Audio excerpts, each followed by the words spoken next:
प्राणों से प्यारे विद्यार्थियों, साथियों, आज हम चर्चा करेंगे अंतर्राष्ट्रीय संबंधों में समकालीन परिवर्तन के ऊपर। इसका दूसरा पार्ट ले रहे हैं। जैसा कि मैंने यहाँ नोट किया है, अंतर्राष्ट्रीय संबंधों में समकालीन परिवर्तन और अंतर्राष्ट्रीय संबंधों में समकालीन परिवर्तन के अंतर्गत आज हम इसका दूसरा पार्ट ले रहे हैं। पिछले पार्ट में मैंने आपको ये बताया था कि अंतर्राष्ट्रीय संबंधों में नूतन परिवर्तन। आज हम लेंगे अंतर्राष्ट्रीय संबंधों की मुख्य विशेषताएं, मतलब समकालीन अंतर्राष्ट्रीय संबंधों की मुख्य विशेषताएं क्या हैं।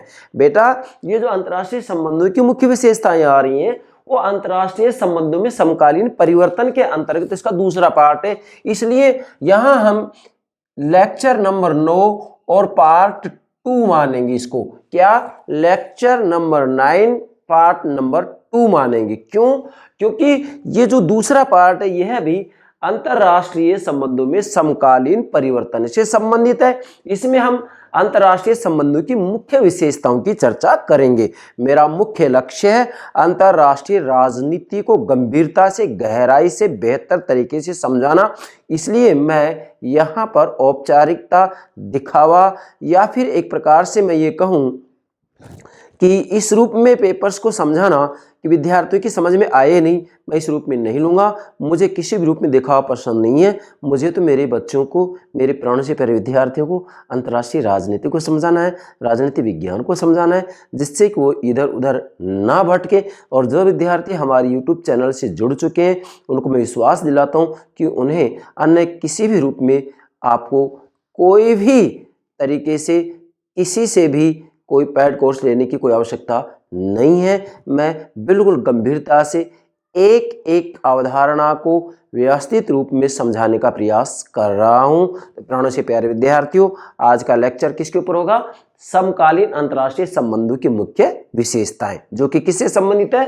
अंतर्राष्ट्रीय संबंधों में समकालीन परिवर्तन का ही दूसरा पार्ट ले रहे हैं, जिसमें कि अंतर्राष्ट्रीय संबंधों की विशेषताएं लेंगे।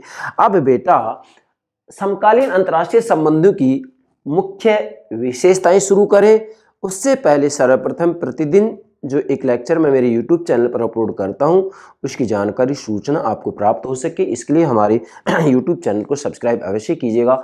आशा करता हूं आपने सब्सक्राइब कर दिया होगा। Thank you very much, thank you very much. Dear students, ध्यान दें, देखिएगा, जब हम अंतर्राष्ट्रीय राजनीति को समझने का प्रयास करते हैं, अंतर्राष्ट्रीय संबंधों को समझने का प्रयास करते हैं, तो वास्तव में अंतर्राष्ट्रीय राजनीति की 5 बातें आपको ध्यान में रखनी है। जैसा कि मैंने पिछले लेक्चर में ही बताया था, आज भी बताने का प्रयास कर रहा हूं, क्योंकि जब तक ये बातें आप ध्यान में रखेंगे तब तक अंतर्राष्ट्रीय संबंधों की विशेषताएं भी आप नहीं समझ सकते हैं। ध्यान दें, यहां पर ये 5 बातें बताऊं उससे पहले आपको ये ध्यान रखना है कि समकालीन अंतर्राष्ट्रीय संबंधों की जो मुख्य विशेषताएं हम ले रहे हैं, बेटा, ये मुख्य विशेषताएं 1991 में जबकि सोवियत संघ का विघटन होता है, उस सोवियत संघ के विघटन के बाद से लेंगे। मतलब समकालीन अंतर्राष्ट्रीय संबंध की विशेषताएं हैं वो 1991 के बाद की विशेषताएं, मतलब सोवियत संघ का जब विघटन हो जाता है तो सोवियत संघ के विघटन के बाद में अंतर्राष्ट्रीय संबंधों की विशेषताएं किस रूप में उभर कर सामने आती हैं, अंतर्राष्ट्रीय संबंधों की क्या विशेषताएं हमारे सामने आती हैं, उन विशेषताओं की चर्चा करेंगे। तो यह बात भी आपको ध्यान में रखनी है। 1991 के बाद में सोवियत संघ का विघटन कब हुआ है? 1991 में है, जिसके कि हमें कहेंगे 15 टुकड़े हो गए थे। कितने? 15 भागों में विभाजित हो गया था। 15 राज्यों के अंतर्गत वो अस्तित्व में आया था, मतलब उसके 15 टुकड़े हो गए थे। किसके? सोवियत संघ के, 1991 के बाद में। तो यहां पर आपको ध्यान रखा है कि 1991 के बाद में अंतर्राष्ट्रीय संबंधों की क्या क्या विशेषताएं हैं, ये ध्यान रखें। अब देखें, यहां मैंने बहुत महत्वपूर्ण बात बताई है। बेटा, सबसे पहले मैंने यहाँ लिखा है अभिनेता। देखो, ये सारे जो पॉइंट्स मैंने आपके लिए नोट किए हैं, बेटा ये 5 बातें आप समझ जाओ, ये सारी पॉइंट्स, बिंदु आप आसानी से समझ जाएंगे। और मैं तो ये कहता हूँ कि पूरी अंतर्राष्ट्रीय राजनीति को, अंतर्राष्ट्रीय संबंधों को यदि आपको बेहतर तरीके से समझना है तो ये 5 बातें प्रत्येक जगह आपको ध्यान में रखनी है। क्या? नंबर 1, अभिनेता। बेटा, अंतर्राष्ट्रीय राजनीति का जो प्राथमिक अभिनेता होता है वो राष्ट्र राज्य होता है। जैसे भारत, अमेरिका, चीन, फ्रांस, स्विट्जरलैंड, जापान, ये राष्ट्र राज्य हैं। जो ये राष्ट्र राज्य हैं ये अंतर्राष्ट्रीय राजनीति के प्राथमिक अभिनेता है। हालांकि आज हम देखते हैं तो अंतर्राष्ट्रीय राजनीति के प्राथमिक अभिनेता राष्ट्र राज्य तो हैं, लेकिन इसी के साथ में गैर राजकीय कर्ता भी इसके अभिनेता बन रहे हैं। जैसे आप देखेंगे कि क्षेत्रीय संगठन है, जैसे सार्क है, आसियान है, नाटो है, तो ये विभिन्न प्रकार के जो संगठन हैं वो भी वास्तव में अंतर्राष्ट्रीय राजनीति के अभिनेता हैं। लेकिन अंतर्राष्ट्रीय राजनीति का जो मुख्य अभिनेता होता है, मुख्य इकाई होता है, मुख्य कार्यकर्ता होता है बेटा, वो राष्ट्र राज्य होता है। अगली बात, अंतर्राष्ट्रीय राजनीति का जो उद्देश्य होता है, अंतर्राष्ट्रीय राजनीति का जो उद्देश्य होता है वो राष्ट्रीय हित होता है। मतलब सभी राष्ट्र राज्य अपने अपने उद्देश्य को प्राप्त करने का प्रयास करते हैं और वह उद्देश्य होता है राष्ट्रीय हित। सभी राष्ट्र राज्य अपने राष्ट्रीय हितों की रक्षा का प्रयास करते हैं और राष्ट्रीय हितों की रक्षा वास्तविक रूप में किससे करते हैं बेटा? शक्ति से करते हैं। इसलिए शक्ति साध्य और साधन दोनों होती है। शक्ति साधन तब होती है जब राष्ट्रीय हितों की रक्षा के लिए उसका प्रयोग किया जाता है, और शक्ति साध्य तब होती है जबकि लगातार शक्ति वृद्धि का प्रयास किया जाता है, जबकि लगातार शक्ति में वृद्धि का प्रयास किया जाता है। किसके द्वारा? राष्ट्र राज्य के द्वारा। और विदेश नीति, इसका मतलब क्या है बेटा? राष्ट्र राज्यों के बीच में जो संबंध होते हैं, राष्ट्र राज्यों के बीच में जो अंतःक्रिया होती है, उस अंतःक्रिया की जो अभिव्यक्ति होती है वह विदेश नीति के रूप में होती है। अगला प्रक्रिया, इसका मतलब यह कि अंतर्राष्ट्रीय राजनीति के अंतर्गत राष्ट्र राज्य के बीच संबंधों और अंतःक्रियाओं की जो प्रक्रिया होती है, उस प्रक्रिया की अभिव्यक्ति दो रूपों में होती है। किस किस रूप में होती है? एक संघर्ष समाधान और दूसरा शक्ति के लिए संघर्ष। मतलब अंतर्राष्ट्रीय राजनीति के अंतर्गत राष्ट्र राज्यों के बीच संबंधों की जो प्रक्रिया होती है वो एक तो संघर्ष समाधान के रूप में होती है, मतलब राष्ट्र राज्यों के बीच में संघर्ष भी होते हैं तो उन संघर्षों का समाधान भी किया जाता है। और दूसरा ये कि सभी राष्ट्र राज्य लगातार अपनी शक्ति में वृद्धि का प्रयास करते हैं। अतः यहाँ पर वास्तविक रूप में शक्ति के लिए संघर्ष लगातार होता रहता है, क्योंकि सभी राष्ट्र राज्य दूसरे राष्ट्र राज्यों को अपने नियंत्रण में लाने का प्रयास करते हैं। एक राष्ट्र राज्य दूसरे राष्ट्र राज्यों को अपने नियंत्रण में लाने का जो प्रयास करता है वह ही एक प्रकार की शक्ति के लिए संघर्ष है। तो बेटा ये 5 बातें हैं जिसे कि आपको अंतर्राष्ट्रीय राजनीति को समझने के लिए ध्यान में रखना है। मैं फिर से बोल रहा हूँ, अंतर्राष्ट्रीय राजनीति के प्राथमिक अभिनेता राष्ट्र राज्य है, अंतर्राष्ट्रीय राजनीति का उद्देश्य राष्ट्रीय हित है, अंतर्राष्ट्रीय राजनीति का साध्य और साधन शक्ति है, और विदेश नीति अंतर्राष्ट्रीय राजनीति के अंतर्गत राष्ट्र राज्यों के बीच में जो संबंध स्थापित किए जाते हैं उनकी अभिव्यक्ति विदेश नीति के रूप में होती है। और जो प्रक्रिया है अंतर्राष्ट्रीय राजनीति की, वास्तविक रूप में यहाँ राष्ट्र राज्यों के बीच में जो संबंध स्थापित होते हैं, राष्ट्र राज्यों के बीच में जो अंतःक्रिया होती है, उस प्रक्रिया को हम 2 रूपों में स्पष्ट कर सकते हैं। एक संघर्ष समाधान, मतलब राष्ट्र राज्यों में संघर्ष होता है तो संघर्ष का समाधान भी होता है, और दूसरा सभी राष्ट्र राज्य शक्ति के लिए लगातार संघर्ष करते हैं। जैसा कि हांस डी मार्गेंथाउ कहते हैं कि सभी प्रकार की राजनीति, चाहे वह घरेलू राजनीति हो, राष्ट्रीय राजनीति हो, अंतर्राष्ट्रीय राजनीति हो, शक्ति के लिए संघर्ष है।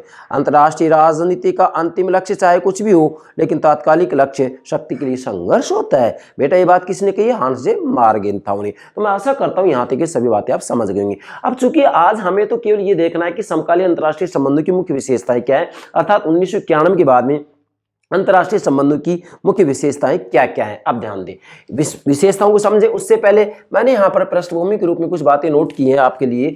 मैंने यहाँ लिखा है सेकंड वर्ल्ड वॉर, मतलब दूसरे विश्व युद्ध के बाद में वास्तविक रूप में पूरी दुनिया 2 गुटों में बट गई थी। एक तरफ पूंजीवादी गुट, दूसरी तरफ साम्यवादी गुट। पूंजीवादी गुट का नेतृत्व संयुक्त राज्य अमेरिका करता है, साम्यवादी गुट का नेतृत्व सोवियत संघ करता है। तो वास्तविक रूप में दूसरे विश्व युद्ध के बाद में शीत युद्ध की शुरुआत हो जाती है, अर्थात एक तरफ संयुक्त राज्य अमेरिका और दूसरी तरफ सोवियत संघ अपनी अपनी विचारधारा के प्रसार के लिए लगातार प्रयास कर रहे हैं, और शक्ति का वृद्धि के लिए भी लगातार प्रयास कर रहे हैं। एक प्रकार से अमेरिका और सोवियत संघ के बाद वास्तविक रूप में मस्तिष्क के माध्यम से युद्ध लड़ा जा रहा है। वास्तविक युद्ध नहीं हो रहा है, लेकिन युद्ध जैसी स्थिति हमेशा बनी रहती है। यहाँ पर जिस गोला बारूद का प्रयोग किया जाता है वह गोला बारूद वास्तविक गोला बारूद नहीं होता है, बल्कि वास्तविक रूप में कागज के गोला बारूदों का प्रयोग किया जाता है। ये जो युद्ध है शीत युद्ध, इसे स्नायु युद्ध भी कहा जाता है, क्योंकि ये वास्तव में मस्तिष्कों के बीच में चल रहा है। अर्थात एक तरफ संयुक्त राज्य अमेरिका और दूसरी तरफ सोवियत संघ के मस्तिष्कों के बीच में यह युद्ध लड़ा जा रहा है। बाकी शीत युद्ध की क्या परिभाषा है, क्या अर्थ है, क्या विशेषता है, ये सब बातें मैं जब शीत युद्ध समझाऊंगा उस समय आपको बताऊंगा। यहाँ तो एक पृष्ठभूमि में तैयार कर रहा हूँ। तो वास्तव में दूसरे विश्व युद्ध के बाद में शीत युद्ध की शुरुआत हो जाती है सोवियत संघ और संयुक्त राज्य अमेरिका के बीच में, और 1970 तक ये जो शीत युद्ध है ये अंतर्राष्ट्रीय राजनीति का केंद्र बिंदु रहा, अंतर्राष्ट्रीय संबंधों का केंद्र बिंदु रहा। क्या कह रहा हूं बेटा मैं, 1970 तक शीत युद्ध अंतर्राष्ट्रीय राजनीति का केंद्र बिंदु रहा।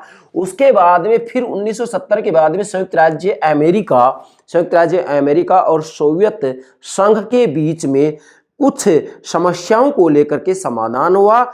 ऐसी स्थिति में शीत युद्ध फिर द्वितांत की स्थिति में आ जाता है, जिसे कि तनाव शैथिल्य भी कहा जाता है, मतलब अमेरिका और सोवियत संघ में धीरे धीरे तनाव में शिथिलता आई, तनाव में कमी आई, जिसे कि द्वितांत या तनाव शैथिल्य भी कहा जाता है। उसके बाद में बेटा जो ये स्थिति आई वास्तविक रूप में ये 1978 तक रहती है और उसके बाद में 1979 के लगभग, मतलब 7वें दशक के अंत में मैं कहूं आपको, तो यहां पर वास्तव में नया शीत युद्ध शुरू हो जाता है। नया शीत युद्ध अर्थात संयुक्त राज्य अमेरिका और सोवियत संघ में फिर से तनातनी शुरू हो जाती है और उसके बाद में फिर ये तनातनी लगातार चलती रहती है और अंत में जाकर के 1991 में सोवियत संघ का अवसान अर्थात सोवियत संघ का विघटन हो जाता है। और जैसे ही अंतरराष्ट्रीय पटल पर सोवियत संघ का विघटन होता है, वैसी स्थिति में वैसे ही फिर जो दूसरे विश्व युद्ध के बाद में द्विध्रुवीय विश्व व्यवस्था थी, अर्थात शक्ति के दो केंद्र थे, संयुक्त राज्य अमेरिका और सोवियत संघ। तो सोवियत संघ का 1991 में विघटन हो जाता है और एकल ध्रुवीकरण सामने आ जाता है, मतलब विश्व की जो व्यवस्था है वह एकल ध्रुवीकरण के रूप में उभर कर सामने आती है, अर्थात संयुक्त राज्य अमेरिका एक सुपर पावर के रूप में शेष रह जाता है। संयुक्त राज्य अमेरिका का प्रभाव पूरी विश्व के ऊपर, पूरी विश्व व्यवस्था के ऊपर रहता है, पूरी अंतर्राष्ट्रीय राजनीति के ऊपर रहता है, जिसे कि एकल ध्रुवीकरण की संज्ञा दी गई। मतलब जब सोवियत संघ का विघटन हो जाता है तो फिर एकल ध्रुवीकरण उभर कर सामने आ जाता है और दूसरे विश्व युद्ध के बाद में जो स्थिति आई थी वो द्विध्रुवीकरण की स्थिति आई थी, अर्थात शक्ति के दो ध्रुव बन गए थे, एक तरफ संयुक्त राज्य अमेरिका, दूसरी तरफ सोवियत संघ। लेकिन 1991 में सोवियत संघ का अवसान हो जाता है, विघटन हो जाता है, पतन हो जाता है, तो इससे एकल ध्रुवीकरण की स्थिति आ जाती है और फिर नई अंतर्राष्ट्रीय व्यवस्था की स्थापना का आरंभ होता है। अर्थात 1991 जैसे सोवियत संघ का विघटन होता है तो फिर इसके बाद में एक नई अंतर्राष्ट्रीय व्यवस्था, न्यू इंटरनेशनल सिस्टम, नई अंतर्राष्ट्रीय व्यवस्था की स्थापना का आरंभ होता है और यह प्रक्रिया अभी चल रही है। मतलब अभी तक हम ये नहीं कह सकते हैं कि जो अंतर्राष्ट्रीय व्यवस्था है उसका वास्तविक स्वरूप क्या है। अभी भी अंतर्राष्ट्रीय व्यवस्था का जो स्वरूप है स्पष्ट रूप में उभरकर सामने नहीं आया है। हाँ, हम ऐसा अंदाजा लगा रहे हैं कि अब जो विश्व की व्यवस्था उभरकर सामने आ रही है, अर्थात अंतर्राष्ट्रीय व्यवस्था जो उभरकर सामने आ रही है वो बहुध्रुवीकरण के रूप में आ रही है। क्यों? क्योंकि वास्तविक रूप में एकल ध्रुवीकरण का मतलब तो होता है संयुक्त राज्य अमेरिका सर्वेसर्वा बना बैठा है, सुपर पावर है। लेकिन आज हम देखते हैं अंतर्राष्ट्रीय व्यवस्था के अंतर्गत तो शक्ति के अनेकों केंद्र उभरकर सामने आ रहे हैं। जैसे भारत भी किसी से कम नहीं है, चीन भी किसी से कम नहीं है, रूस भी किसी से कम नहीं है, जापान भी किसी से कम नहीं है, ब्रिटेन भी किसी से कम नहीं है।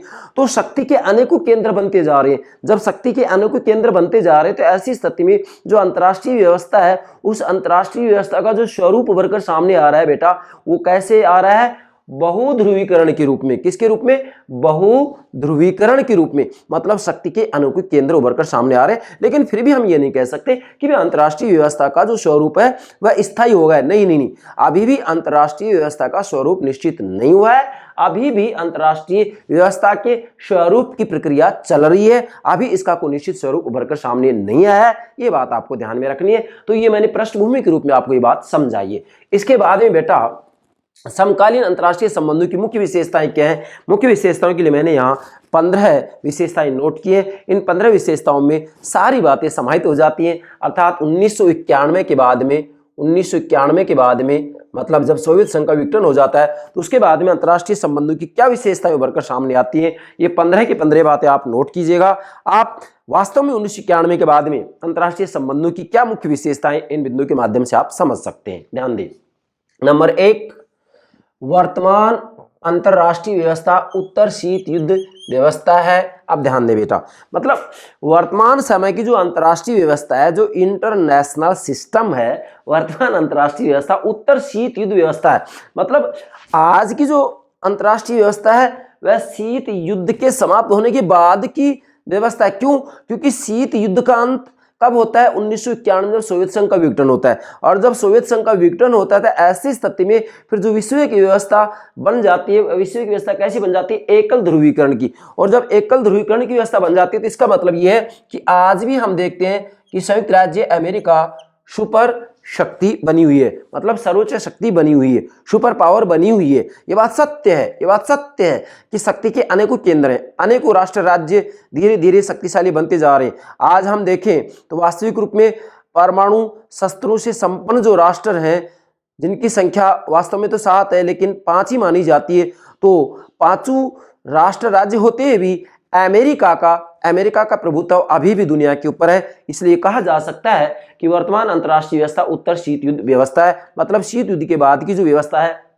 एकल ध्रुवीकरण के रूप में उभर कर सामने आती है। तो आज भी विश्व की व्यवस्था हम कहेंगे कि एकल ध्रुवीकरण के रूप में ही है, अभी पूर्ण रूप में बहुध्रुवीकरण की व्यवस्था उभर कर सामने नहीं आई है। ठीक है बेटा। दूसरा है वर्तमान अंतर्राष्ट्रीय व्यवस्था अभी विकसित हो रही है, स्वरूप निश्चित नहीं। बेटा इसका मतलब क्या है कि वर्तमान जो अंतर्राष्ट्रीय व्यवस्था है अभी विकसित हो रही है, स्वरूप निश्चित नहीं हुआ है। मतलब अब धीरे धीरे क्या हो रहा है कि एकल ध्रुवीकरण बहु ध्रुवीकरण की अंतर्गत परिवर्तित हो रहा है, या बहु ध्रुवीकरण अंतर्राष्ट्रीय व्यवस्था के रूप में परिवर्तित हो रहा है। मतलब संयुक्त राज्य अमेरिका के साथ साथ अनेकों राष्ट्र राज्य सुपर पावर के रूप में उभर कर सामने आ रहे हैं, लेकिन अभी भी इसका स्वरूप निश्चित नहीं हुआ है कि हम इसे निश्चित रूप में बहु ध्रुवीकरण की संज्ञा दें, अर्थात बहु ध्रुवीकरण की अंतर्राष्ट्रीय व्यवस्था की संज्ञा दे, ऐसा निश्चितता से नहीं कहा जा सकता।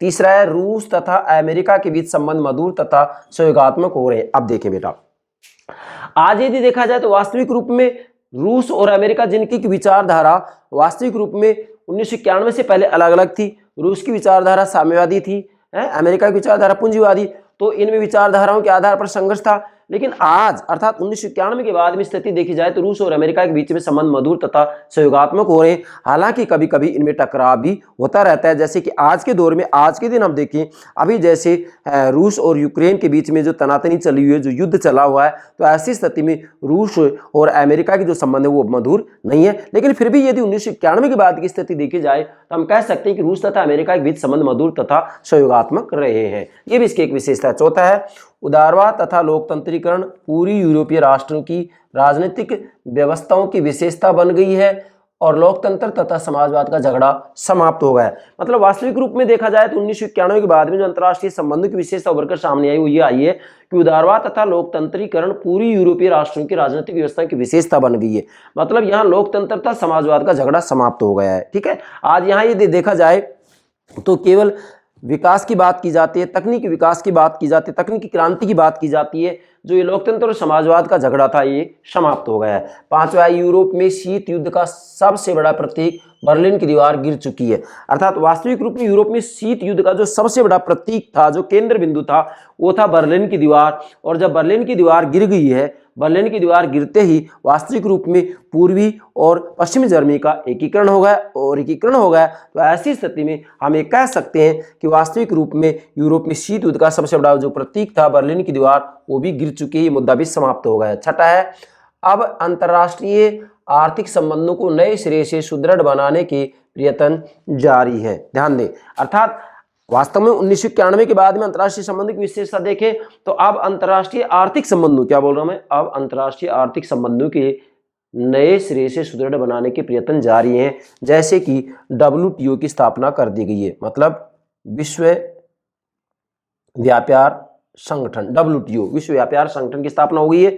मैंने यह लिखा है प्रयत्न जारी। WTO की स्थापना से आर्थिक विश्वीकरण की प्रक्रिया का सूत्रपात हुआ है। मतलब विश्व व्यापार संगठन की स्थापना से आर्थिक विश्वीकरण मतलब भूमंडलीकरण की प्रक्रिया का सूत्रपात हुआ है। तो ये भी एक अच्छा संकेत माना जा सकता है। इसकी महत्वपूर्ण विशेषता सातवां है, अंतर्राष्ट्रीय शांति, सुरक्षा तथा विकास के बारे में नया तथा शुभ एहसास। अर्थात वास्तव में यदि देखा जाए तो आज जो अंतर्राष्ट्रीय संबंधों की विशेषता है वह इस रूप में उभर कर सामने आ रही है कि आज अंतर्राष्ट्रीय शांति, सुरक्षा तथा विकास के बारे में नया तथा शुभ एहसास हो रहा है। सभी राष्ट्र राज्य लगातार ये प्रयास कर रहे हैं कि वे अंतर्राष्ट्रीय स्तर पर शांति हो, सुरक्षा हो और विकास के ऊपर ज़्यादा ध्यान दिया जाए। और आठवां है, दक्षिण अफ्रीका में श्वेत शासन की समाप्ति हो चुकी है।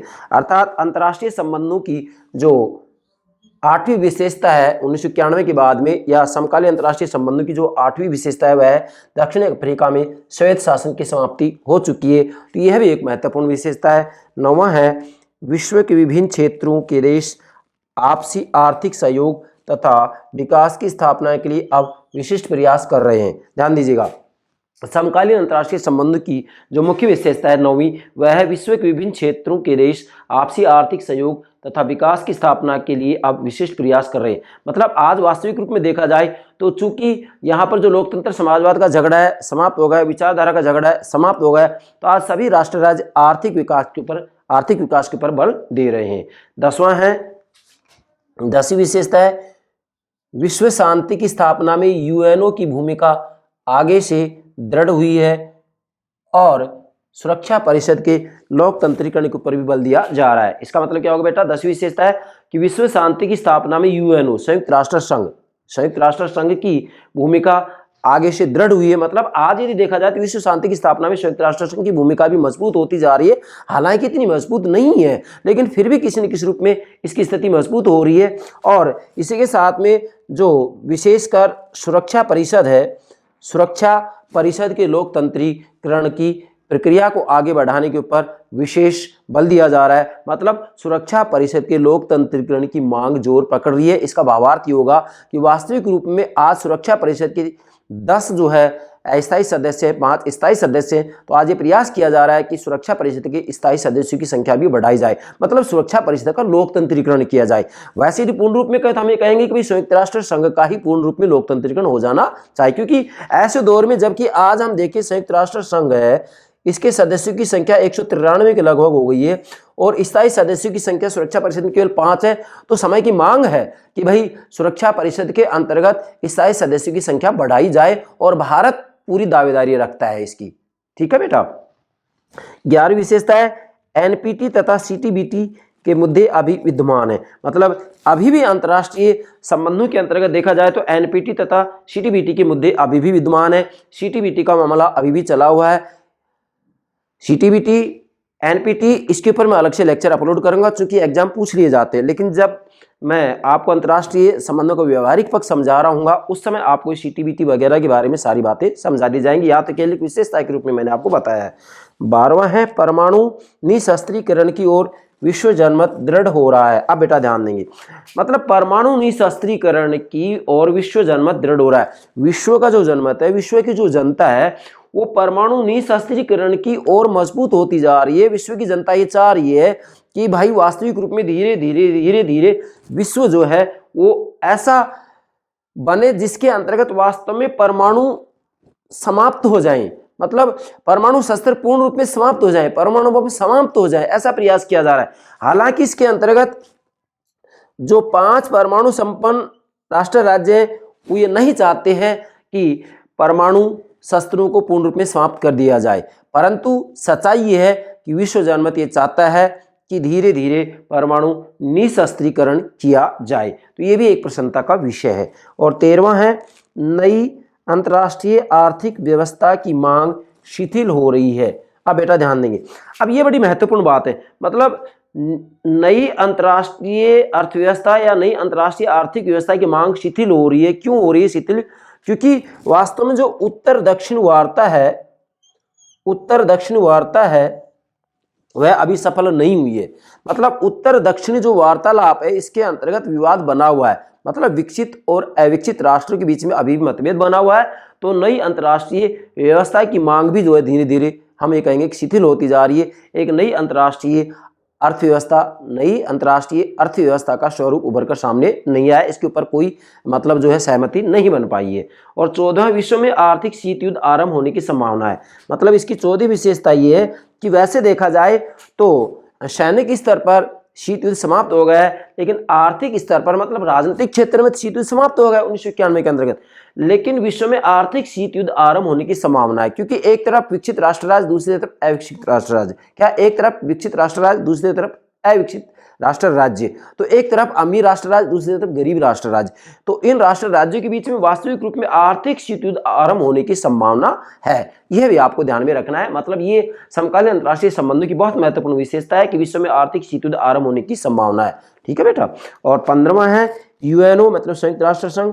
यूएनओ विशेषकर सुरक्षा परिषद के विस्तार एवं लोकतंत्रीकरण की प्रक्रिया अभी शिथिल है। मतलब ये 15वीं विशेषता बन जाती है कि संयुक्त राष्ट्र संघ के अंतर्गत विशेषकर सुरक्षा परिषद के विस्तार एवं लोकतंत्रीकरण प्रक्रिया अभी शिथिल है। मतलब प्रयास तो किया जा रहा है, लेकिन वास्तविक रूप में ये जो मांग की जा रही है, इस मांग को इतनी मजबूती नहीं मिल पाई है कि सुरक्षा परिषद में स्थायी सदस्यों की संख्या बढ़ाई जाए। तो ये 15 विशेषताएं होगी समकालीन अंतर्राष्ट्रीय संबंधों की। तो 15 की 15 विशेषताएं आप नोट कीजिएगा, आपको किसी भी रूप में प्रश्न पूछा जाए तो गलती नहीं होगी। अब नेक्स्ट पार्ट आता है इसका क्या, कि बेटा 20वीं शताब्दी के अंतिम वर्षों ने 21वीं शताब्दी की गोद में निम्न सुखद विशेषताएं डाली है। मतलब अब जो ये 1991 के बाद में अंतर्राष्ट्रीय संबंधों की मुख्य विशेषताएं उभरकर सामने आई है, तो इन विशेषताओं ने फिर क्या किया, 21वीं शताब्दी की गोद में, 21वीं शताब्दी की गोद में निम्न सुखद विशेषताएं डाली है। मतलब कुछ सकारात्मक बातें उसकी गोद में डाल दी हैं। किसकी गोद में,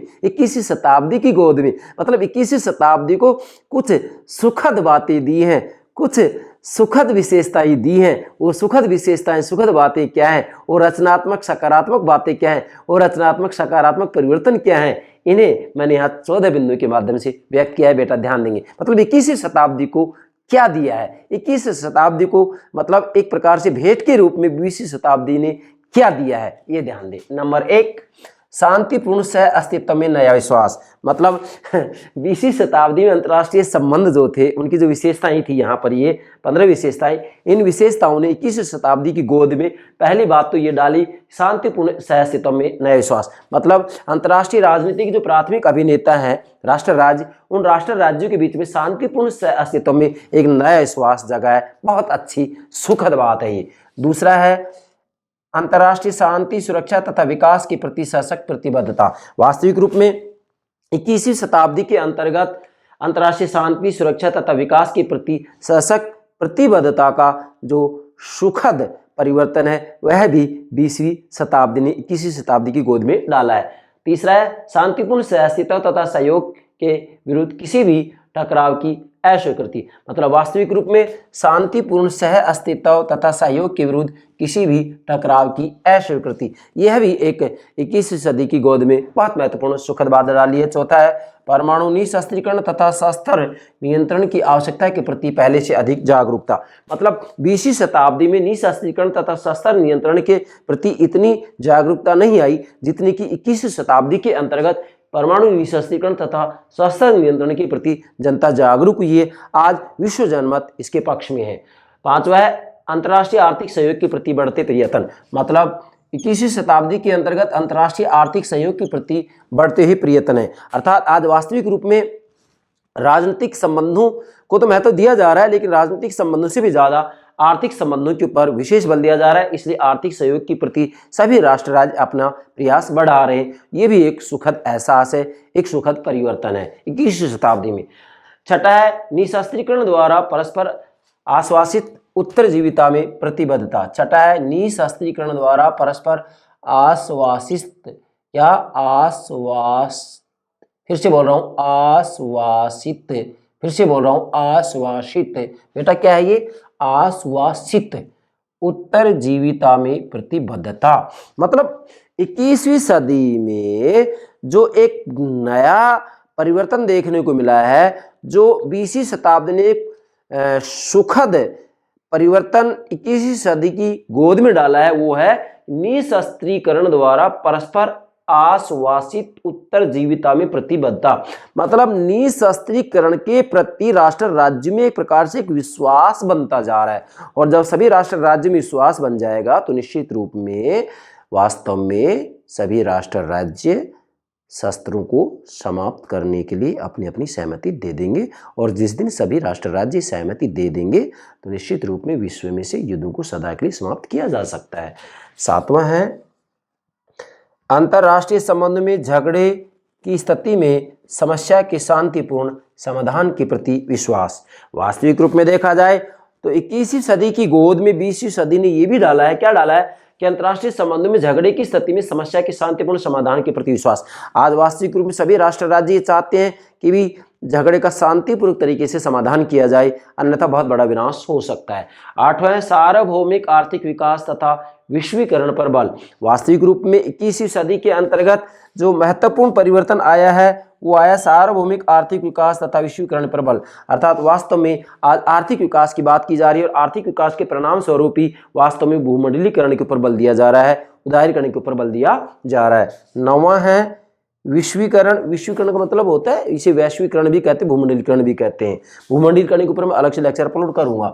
विश्वीकरण तथा उदारीकरण की स्थापना तथा विभाजित यूरोप के युग की समाप्ति। अर्थात वास्तविक रूप में आज वैश्वीकरण या भूमंडलीकरण तथा उदारीकरण की स्थापना हो रही है, ठीक है, तथा विभाजित यूरोप के युग की आज समाप्ति हो गई है। 10वां दक्षिण दक्षिण सहयोग तथा उत्तर दक्षिण के बीच समान संबंधों के प्रयत्न। मतलब आज वास्तव में 21वीं सदी में ये बात देखने के लिए मिल रही है कि दक्षिण दक्षिण सहयोग हो रहा है, अर्थात अविकसित राष्ट्र राज्य एक दूसरे का सहयोग कर रहे हैं, और उत्तर दक्षिण अर्थात उत्तर का मतलब होता है विकसित, दक्षिण अविकसित, मतलब यहाँ विकसित और अविकसित राष्ट्र राज्य के बीच में वास्तव में समान संबंध बनाने के प्रयास किए जा रहे हैं। यह भी बात आपको ध्यान में रखनी है। ये 10वां हो गया। इसके बाद में 11वीं बात आती है बड़ी संख्या में अंतरराष्ट्रीय क्षेत्रीय कार्यात्मक संगठनों, एजेंसियों तथा गैर सरकारी संगठनों का प्रादुर्भाव। अर्थात वास्तव में 20वीं शताब्दी के अंतर्राष्ट्रीय संबंधों ने 21वीं शताब्दी की गोद में ये भी एक बात डाली है, क्या डाली है कि बड़ी संख्या में आज अंतरराष्ट्रीय क्षेत्रीय कार्यालय संगठनों जैसे सार्क, आसियान इत्यादि एजेंसियों तथा गैर सरकारी संगठनों का प्रादुर्भाव हुआ है। इसलिए कहा जा सकता है कि आज अंतर्राष्ट्रीय राजनीति का प्राथमिक अभिनेता राष्ट्र राज्य तो होता ही होता है, लेकिन गैर राजकीय कर्ता भी अंतर्राष्ट्रीय राजनीति को, अंतर्राष्ट्रीय संबंधों को प्रभावित कर रहे हैं। ठीक है बेटा।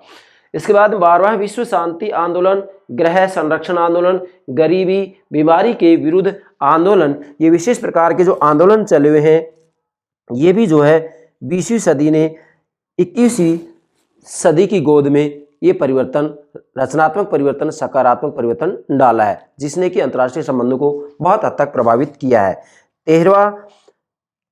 13वां ये यहाँ पर जो सुखद विशेषता है, 13वां है नस्लवाद, जातीय हिंसा, आतंकवाद तथा आर्थिक निर्भरता के विरुद्ध संघर्ष। अर्थात 13वां जो सुखद परिवर्तन है 21वीं शताब्दी का वो ये है कि आज नस्लवाद, जातीय हिंसा, आतंकवाद तथा आर्थिक निर्भरता के विरुद्ध संघर्ष किया जा रहा है। वास्तव में आतंकवाद एक राष्ट्र राज्य की समस्या नहीं है, पूरी दुनिया की समस्या है। तो ये एक हम कहेंगे कि विश्वव्यापी समस्या है। विश्वव्यापी समस्या का मुकाबला भी पूरी दुनिया को करना है, सभी राष्ट्र राज्यों को करना है। तो आज वास्तव में ये प्रयास किया जा रहा है, तो ये भी एक सुखद विशेषता है। इसके बाद में 14वां है भूतपूर्व समाजवादी देशों में, अर्थात जैसे सोवियत संघ है तो ये भूतपूर्व समाजवादी देश हो गया सोवियत संघ। ठीक है बेटा। तो भूतपूर्व समाजवादी देशों में फिर से समाजवाद, उदारवादी विचारधारा, मतलब समाजवादी उदारवादी विचारधारा के आदर्शों के प्रति कुछ आस्था बढ़ रही है। इसको फिर से समझें। भूतपूर्व समाजवादी देशों में फिर से समाजवादी उदारवादी विचारधारा के आदर्शों के प्रति कुछ आस्था बढ़ रही है। अब ये भी एक सुखद विशेषता है। इसके बाद में बेटा मैंने यहाँ लिखा है कि अंतर्राष्ट्रीय आतंकवाद पर नियंत्रण के लिए विश्व में जागरूकता बढ़ रही है। जरा गौर कीजिएगा यहाँ पर क्या कि वास्तव में आज अंतर्राष्ट्रीय आतंकवाद पर नियंत्रण के लिए विश्व में जागरूकता बढ़ रही है। ये भी एक जो है सुखद विशेषता है 21वीं शताब्दी के अंतर्राष्ट्रीय संबंधों की। तो ये 21वीं शताब्दी के अंतर्राष्ट्रीय संबंधों की सुखद विशेषता होगी, जिसके बारे में हम कह सकते हैं कि एक सकारात्मक परिवर्तन, एक रचनात्मक परिवर्तन है। और इसी ही हिसाब से यदि ये रचनात्मक सकारात्मक परिवर्तन होते रहे, ये सुखद विशेषताएं मजबूत होती रही, तो निश्चित रूप में हमें कह सकते हैं कि विश्व में पूर्ण रूप में शांति स्थापित हो सकती है। अंत में मैंने बहुत महत्वपूर्ण बात नोट की है बेटा, जैसा कि पिछले लेक्चर के अंतर्गत भी मैंने आपको बताया था कि विश्व में पूर्ण शांति स्थापित करने के लिए एक विद्वान है रिचर्ड ए फोक, इन्होंने 5 आयाम बताए थे। वो 5 आयाम मैंने पिछले लेक्चर में भी आपको समझाए थे, यहाँ भी इनको बताना अति आवश्यक है। रिचर्ड ए फोक ने कहा है कि विश्व में शांति स्थापित करनी है तो उस शांति के लिए 5 आयामों की स्थापना किया जाना जरूरी है। मैंने यहाँ नोट किया है, रिचर्ड ए फोक ने ये सभी मतलब जो ये सुखद विशेषताएं, ये सभी सुखद विशेषताएं लोकतंत्रीकरण, विपरमाणुकरण, निशस्त्रीकरण तथा असैन्यीकरण और विकास के पक्ष में सकारात्मक परिवर्तन है। मतलब रिचर्ड ए फोक ने कहा है कि वास्तविक रूप में विश्व में शांति स्थापित करनी है तो उसके लिए ये 5 आयाम स्थापित होने चाहिए। इन 5 बातों के ऊपर बल दिया जाना चाहिए। कौन कौन सा? एक तो लोकतंत्रीकरण, दूसरा विपरमाणुकरण, तीसरा निशस्त्रीकरण,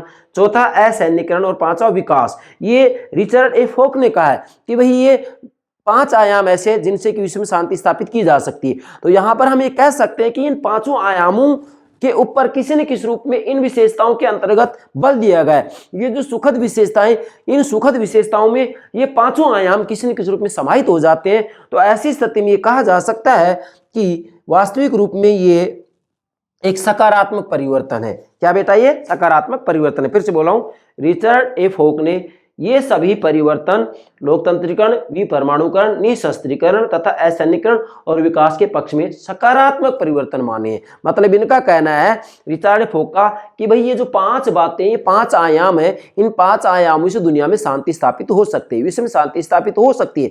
तो ये 5 आयामों की बात की जाती है। तो यहां पर जो ये 21वीं शताब्दी में परिवर्तन हो रहे हैं, ये जो परिवर्तन है इन 5 आयामों के अनुरूप है। इसलिए जो ये परिवर्तन है ये सकारात्मक परिवर्तन, रचनात्मक परिवर्तन, अच्छा परिवर्तन है विश्व में शांति स्थापना के लिए। ठीक है बेटा। अंत में मैंने निष्कर्ष रूप में लिखा है कि विश्व स्तर पर राजनीतिक संबंधों में, फिर से बोल रहा हूं, विश्व स्तर पर राजनीतिक संबंधों में सकारात्मक तथा रचनात्मक परिवर्तन तो हो रहा है। आप जरा गौर करेंगे, विश्व स्तर पर राजनीतिक संबंधों में सकारात्मक तथा रचनात्मक परिवर्तन तो हो रहा है। अब ये राजनीतिक ये राजनीतिक संबंधों में सकारात्मक और रचनात्मक परिवर्तन तो हुआ है। जैसा कि रिचर्ड ए फोक कह रहे हैं कि ये 5 बातें आ जाएंगी, ये 5 आयाम स्थापित हो जाएंगे तो विश्व में शांति स्थापित हो जाएगी। तो निष्कर्ष में क्या करें हम कि विश्व स्तर पर राजनीतिक संबंधों में सकारात्मक तथा रचनात्मक परिवर्तन तो हो रहे हैं, लेकिन आर्थिक संबंधों में समानता, स्वतंत्रता, मधुरता आना अभी बाकी है। और जब तक आर्थिक संबंधों में समानता, स्वतंत्रता और मधुरता नहीं आएगा, तब तक राजनीतिक संबंध भी वास्तव में विश्व में शांति स्थापित नहीं कर सकते। भले ही सकारात्मक और रचनात्मक परिवर्तन हो रहे हो, लेकिन जब तक समानता, स्वतंत्रता और मधुरता नहीं आएगी कहां? आर्थिक संबंधों में, तब तक विश्व में शांति स्थापित नहीं हो सकती। इसलिए मैंने यहां संकेत किया था, क्या संकेत किया था कि विश्व में आर्थिक शीत युद्ध आरंभ होने की संभावना है। अतः निष्कर्ष में आप ये कहेंगे कि विश्व स्तर पर राजनीतिक संबंधों में सकारात्मक तथा रचनात्मक परिवर्तन आए हैं। अब ये सारे रचनात्मक सकारात्मक परिवर्तन हैं, लेकिन आर्थिक संबंधों में समानता, स्वतंत्रता, मधुरता आना अभी बाकी है, शेष है। जब तक आर्थिक संबंधों में समानता, स्वतंत्रता और मधुरता नहीं आएगी, तब तक हम ये कह सकते हैं कि अंतरराष्ट्रीय राजनीति के अंतर्गत अंतरराष्ट्रीय संबंधों के आधार पर शांति स्थापित नहीं हो सकती। इसलिए उसमें पूर्ण रूप में शांति स्थापित करने के लिए आर्थिक संबंधों में समानता, स्वतंत्रता और मधुरता के ऊपर भी बल देना निहायत रूप से जरूरी है। अब मुझे पूरा विश्वास है आप समकालीन अंतर्राष्ट्रीय संबंधों की मुख्य विशेषताएं और 21वीं सदी में जो सुखद विशेषताएं 20वीं सदी में डाली है, ये सारी बातें आपकी समझ में आ गई होंगी। और रिचर्ड ए फोक ने जो बताया है कि विश्व शांति के लिए 5 आयामों की स्थापना किया जाना जरूरी है, ये 5 आयाम भी आप ठीक से समझ गए होंगे। पिछले लेक्चर में मैंने ये रिचर्ड ए फोक के 5 आयाम आपको समझाए थे। तो मुझे पूरा विश्वास है आप अंतरराष्ट्रीय, ध्यान देंगे, अंतरराष्ट्रीय राजनीति के अंतर्गत वास्तविक रूप में, ध्यान दें, अंतरराष्ट्रीय संबंधों में समकालीन परिवर्तन, इसको शॉर्ट में लिखा मैंने अंतरराष्ट्रीय संबंधों में समकालीन परिवर्तन। इसके अंतर्गत इसका दूसरा पार्ट है समकालीन अंतरराष्ट्रीय संबंधों की मुख्य विशेषताएं।